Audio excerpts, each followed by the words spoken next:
Let's see if we can gain a little bit more control over our thumbnails and then look at things like ratings and labels. And that can help you sort your images out. If you look, I've got one here, and one here that are in the wrong orientation.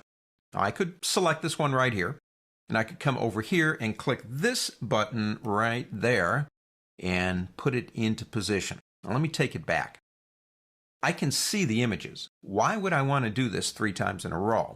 So I select the first one and hold down the Control key, that's non-contiguous selection, and select the other 2. I think that makes better sense. And if I click that button again, they are rotated. But remember one thing, they originally were shot the other way. When you change things like rotation in this program, it's not really physically going out to the hard drive and rotating the images. A file is created in the folder with these images. It's an XMP folder that instructs Photoshop the orientation when you open it. If you were to take this image out of Bridge, out of the folder, say put it on your desktop, when you opened it up again, the image that we rotated would be back in its original orientation. That's non-destructive, and that's a pretty good thing. So we can rotate images all day long, no big deal. Let's look at doing things like putting some stars on these things, ratings. That's actually something that's pretty easy to do, but we have about 3 different ways to do it.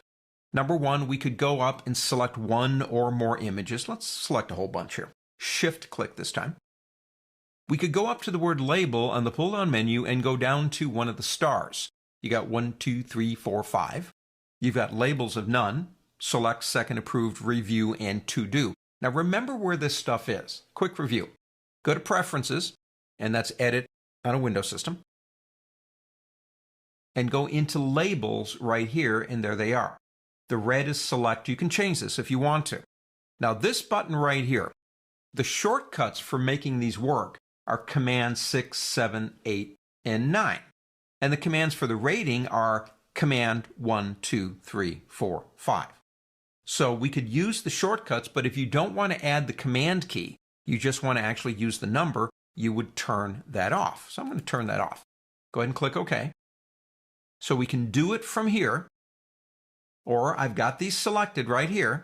I can press the number 1, 2, 3, 4, 5, or I can press the 0 key to take them all off. Now, as for the other part, the labels, we could do it again from up here, or we could press 6, 7, 8, or 9. There is one more called a to-do, but there is no 10 key on your 10 key pad. The 0 is used for removing the stars themselves. Now what you do here, and it takes some time, I understand this.